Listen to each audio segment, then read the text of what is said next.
తెనాలి ఎడ్లలింగయ్య కాలనీలోని మురుగు కాల్వలో ఒక యువకుడి మృతదేహం పడి ఉండడం తీవ్ర కలకలం రేకెత్తించింది. మృతుడు కాలనీకి చెందిన కరీం బాషాగా గుర్తించగా చిన్నపాటి కాల్వలో పడి ఎలా చనిపోతాడన్న అనుమానాలు వ్యక్తమవుతున్నాయి. స్థానిక ఎడ్లలింగయ్య కాలనీలో గల మురుగు కాల్వలో ఆదివారం ఒక యువకుడి మృతదేహాన్ని స్థానికులు గుర్తించారు. కాలనీకి చెందిన కరీం బాషా అలియాస్ జండు మురుగు కాలువలో మృతి చెంది పడి ఉండటాన్ని తెల్లవారుజామున గుర్తించిన స్థానికులు మృతదేహాన్ని వెలికి తీయించారు.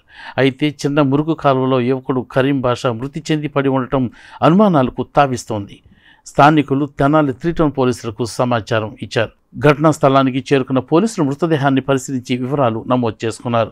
కుటుంబ సభ్యులను స్థానికులను విచారించారు.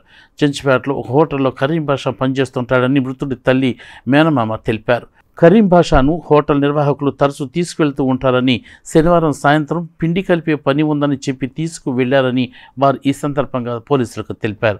అయితే రాత్రి ఇంటికి రాలేదని, స్నేహితులు ఇంట్లోనే ఉండి ఉంటాడని భావించామని మృతుడి తల్లి మేనమామ చెప్పారు. అయితే అనుకోని విధంగా తెల్లారేసరికి మురుగు కాలువల శవమై కనిపించాడని వారు ఆవేదన వ్యక్తం చేశారు. మా చెల్లెల అబ్బాయి చచ్చిపోయిన అబ్బాయి రాత్రి నాగబావాల అబ్బాయిను ఇంకో హోటల్ కొట్టలు వచ్చి తీసుకెళ్ళిపోయారంట. బయటికి పిండి కలపాలి, హోటల్ పని చేస్తాడు కదా, అందుకని తీసుకెళ్లారంట. తర్వాత ఇంకా రాలేదు. వెళ్ళేప్పుడు 250 తీసుకెళ్ళారంటే అబ్బాయి వాళ్ళ అమ్మ దగ్గర. రేపు ఇస్తానేమో పనిలో డబ్బులు రాలేదని. చెంచుపాటలు అండి, చెంచుపాట పోలీస్ బొమ్మ దగ్గర అండి, హోటల్ అట్లేస్తాడు. రాత్రి 8ంటికి వెళ్ళాడు అయ్యే పిల్లోడు. వస్తాడేమోలే అని చెప్పి చూసా. 10ంటికల్లా వస్తానన్నాడు. ఇంతవరకు రాకపోతే పిల్లల దగ్గర రోళ్ళ దగ్గర పండుకున్నాడేమోలే అని అనుకున్నా. నేను సోనా ఫ్రెండ్స్ చిన్నప్పటి నుంచి ఆడి దగ్గర పండుకుంటాడు ఎప్పుడన్నా. ఒకవేళ ఆడు పండుకున్నాడు అనుకున్నా. ఇటు జరిగిందయ్యా.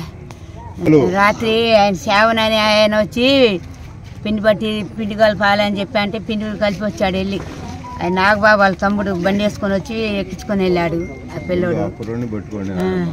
మరి ఎవరెవరు ఉండారో మరి వాళ్ళు తీసుకొచ్చి ఇంటికాడ వదిలిపెడతారు ఎప్పుడన్నా కొద్దిగా ఎక్కువ తాగినా. మరి ఈరోజు ఏమైతే రాత్రి తీసుకొచ్చి వదిలిపెట్టలా.